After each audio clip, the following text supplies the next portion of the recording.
नमस्कार शेतकरी मित्रांनो. आजचा हा व्हिडिओ खूप महत्त्वाचा आहे. कारण गेल्या अनेक दिवसांपासून तुम्ही ज्या आनंदाची वाट पाहत होतात, ती बातमी आता प्रत्यक्ष समोर आली आहे. मी तुमचा आपलाच माणूस आणि तुम्ही पाहत आहात आपले कास्तकार हे यूट्यूब चॅनल.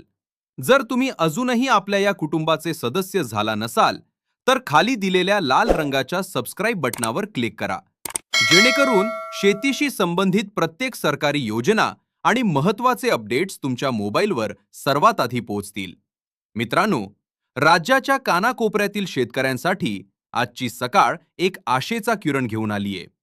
नमो शेतकरी महासन्मान निधी योजनेच्या 9व्या हप्त्याबाबत राज्य सरकारने आता शिक्कामोर्तब केलीये. केवळ घोषणाच नाही, तर या हप्त्यासाठी लागणाऱ्या निधीची तरतूदही पूर्ण झालीये.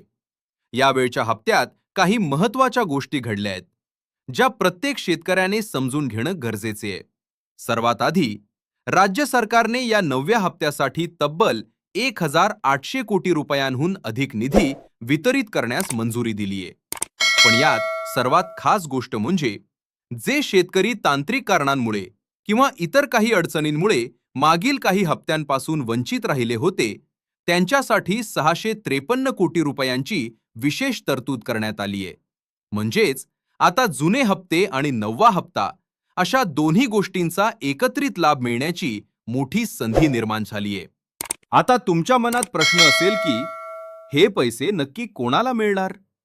तर मित्रहो, मार्च 2026 पर्यंत मिळालेल्या आकडेवारीनुसार 91 लाखाहून अधिक शेतकऱ्यांनी या योजनेचा यशस्वी लाभ घेतला आहे. यावेळच्या वितरण प्रक्रियेत सुमारे 89 लाख शेतकरी पात्र ठरले आहेत.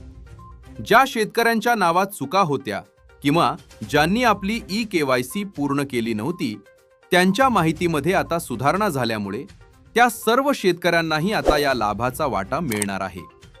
आता सर्वात महत्त्वाचा मुद्दा, पैसे कधी जमा होणार? तर प्रशासकीय हालचाली वेगाने सुरू झाल्या असून उद्यापासून थेट लाभ हस्तांतरण प्रक्रियेद्वारे शेतकऱ्यांच्या खात्यावर पैसे जमा व्हायला सुरुवात होईल. येत्या 5 जून 2026 पर्यंत सर्व पात्र शेतकऱ्यांच्या बँक खात्यात हे पैसे सुखरूप पोहोचतील असा सरकारचा मानस आहे. माझा तुम्हाला सल्ला असेल की उद्यापासून एकदा तुमच्या बँक खात्याचे स्टेटस किंवा तुमच्या मोबाईलवर येणाऱ्या मेसेजकडे लक्ष ठेवा. अनेकदा बँक खात्याला आधार लिंक नसल्यामुळे पैसे रखडतात.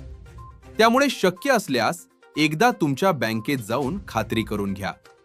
तर मित्रांनो, ही होती नमो शेतकरी योजनेच्या 9व्या हप्त्याबद्दलची सविस्तर माहिती. तुम्हाला ही माहिती नक्कीच उपयुक्त वाटली असेल अशी मला खात्री आहे. तुमच्या मनात काही प्रश्न असतील किंवा तुम्हाला काही अडचण येत असेल तर कमेंट बॉक्समध्ये नक्की लिहा. मी प्रत्येकाला उत्तर देण्याचा प्रयत्न करेन. शेतकरी मित्रांनो, आपली शेती आणि आपले प्रश्न यावर आधारित आपण अशाच दर्जेदार आणि अचूक माहितीपूर्ण व्हिडिओज आणत राहू. त्यासाठी फक्त एकच करायचे आहे, आपले कास्तकार या चॅनलला सबस्क्राइब करा, व्हिडिओला जास्तीत जास्त लाईक करा आणि तुमच्या शेतकरी बांधवांच्या ग्रुपवर हा व्हिडिओ शेअर करा. धन्यवाद. भेटूया लवकरच पुढच्या अपडेटसह.